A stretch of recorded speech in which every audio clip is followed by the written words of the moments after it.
Assalamualaikum warahmatullahi wabarakatuh.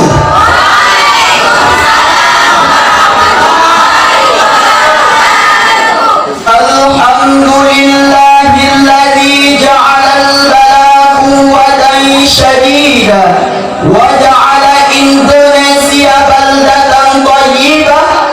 Wassalatu wassalamu ala sayyidina Muhammadin abdillah wa ala alihi wa sahbihi wa man tabi'a risalatah, amma ba'd.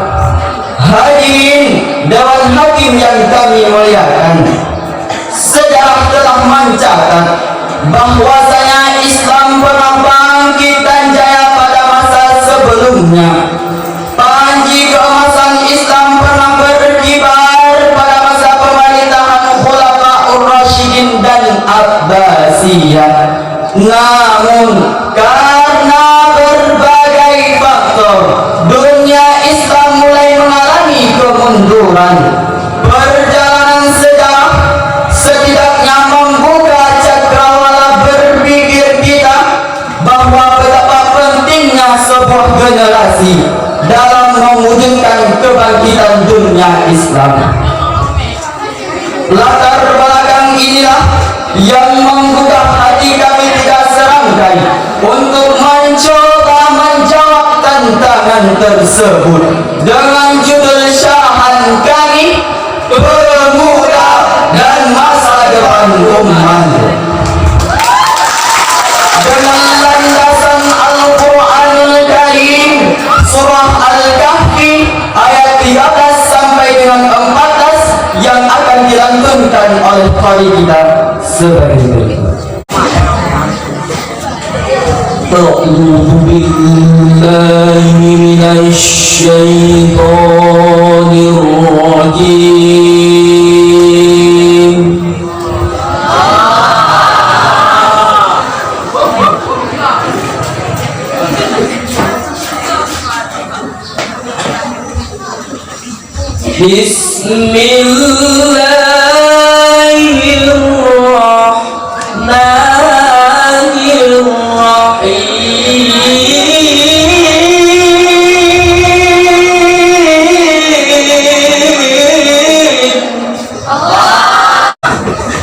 Nahnu naqussu 'alaika naba'ahum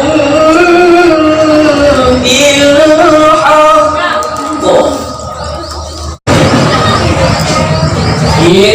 Innahum fityatun amanu bi rabbihim wa zidnahum huda wa rabbana ala qulubihim idh qamu faqalu rabbuna rabbus samawati wal ardh lan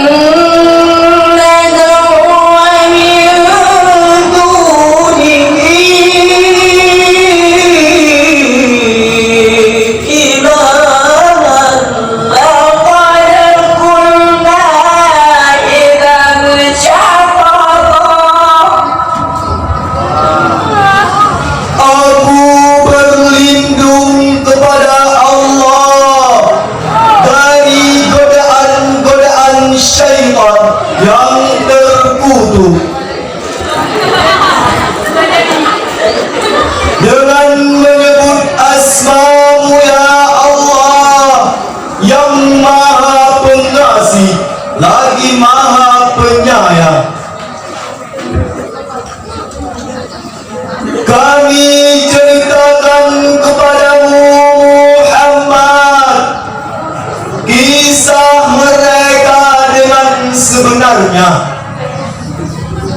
Sesungguhnya mereka adalah pemuda-pemuda yang beriman kepada Tuhan mereka, dan kami tambahkan petunjuk menunjuk kepada mereka. Dan kami teguhkan hati mereka ketika mereka berdiri lalu mereka berkata, Tuhan kami adalah Tuhan langit dan bumi. Kami tidak menyeru Tuhan selain Dia. Sungguh kalau kami berbuat demikian, kami telah mengucapkan perkataan yang sangat jauh dari kebenaran.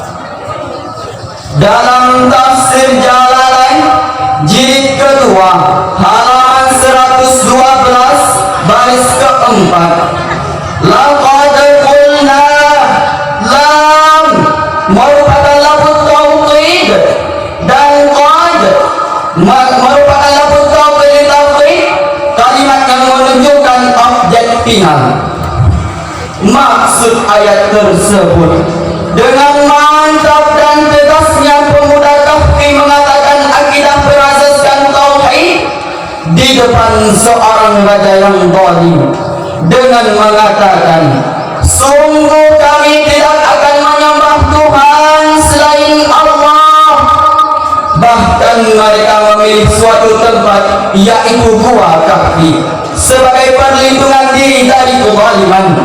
Maka wajar bila Allah menggambarkan profil pemuda tersebut di dalam Al-Quran. Inilah kewajiban kita selaku generasi muda, kita memperdalamkan nilai-nilai Islam sedini mungkin sesuai apa yang diharap oleh Rasul kita. Lam kunna sya'a bil ibadatillah, pemuda yang mengawali keremajaannya dengan beribadah kepada Allah, maka kelak kita akan mampu membentengi diri dari hidup gaya jahiliyah yang ditawarkan di dalam kedok modernisasi dan ngumpul dalam istilah globalisasi dan kemajuan. Kita harus menjadi pelaku-pelaku zaman, pemeran-pemeran yang siap action, bukan penonton-penonton yang berjiwa labil yang dibawa oleh arus perkembangan zaman. Hadirin, dalam buletin dakwah al-Islam edisi 406 halaman kedua baris ke-36 mengatakan bahwa generasi Indonesia sedang menuju jurang kehancuran melalui narkoba, pergaulan bebas dan lain sebagainya. Alangkah menyedihkan, memilukan serta alangkah memalukan jika realita ini terus berkelanjutan. Coba kita bayangkan bagaimana nasib umat Islam 10-20 tahun yang akan datang. Maka dari itulah Islam membutuhkan pemuda-pemuda militas yang berlandaskan keimanan, pemuda yang menjadi hari esok lebih baik daripada hari ini, pantang menyerah karena kegagalan, tak mudah terpengaruh terhadap isu-isu yang tak jelas rimbanya, aliran sesat yang tidak mendasar, pencucian otak yang tidak beralasan, yang bermuara pada kehancuran. Hilanglah harapan bangsa, pupuslah harapan orang tua. Hai pemuda Islam, hiduplah laksana ikan di lautan, walaupun hidup di air asin namun tetap tawar. Laksana menari ikuti irama gendang, silahkan, namun jangan larut dalam irama. Sebab dengan mantap dan kokohnya keyakinan yang akan menjaga moralitas muslim sejati yang konsisten dengan azas hidupnya. Selanjutnya, pemuda yang dilambangkan oleh agama kita yaitu pemuda yang cinta terhadap kesucian. Sebagaimana hari ini terangkai indah di dalam Al-Quran surah Al-Taubah ayat 106 oleh qari kita sebagai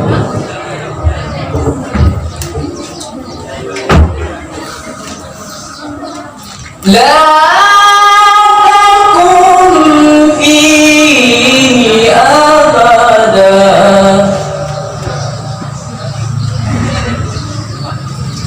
la masjidun ussisa ala taqwa min awwali yawmin ahaqqu an taquma fihi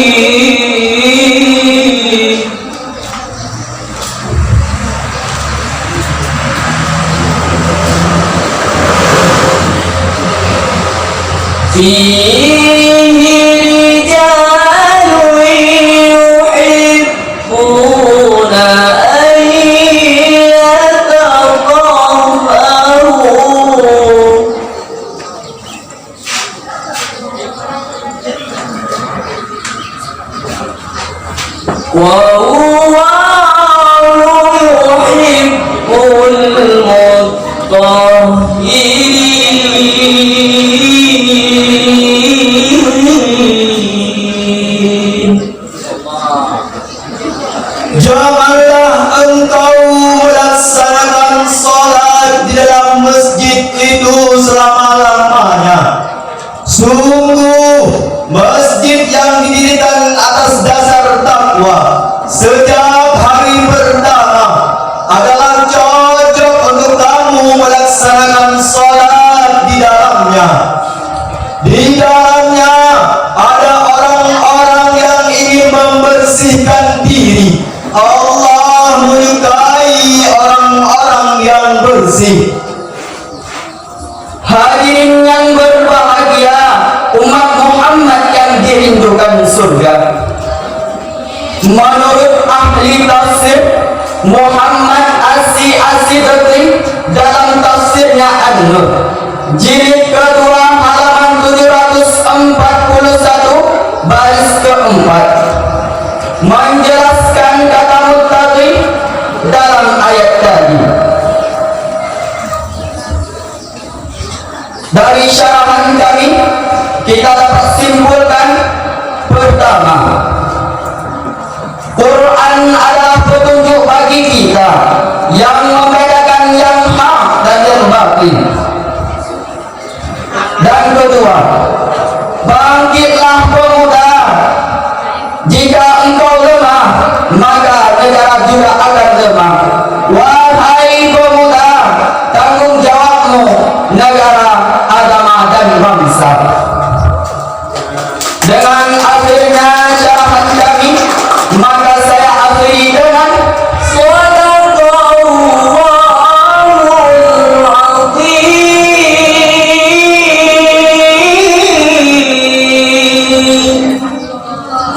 Maha benar Allah atas segala firman-Nya. Simayang pineng kemang bak tangke, Harum mewangi dalam jagat raya. semangat gata muda bohate, hancur kafe lang sikap mata.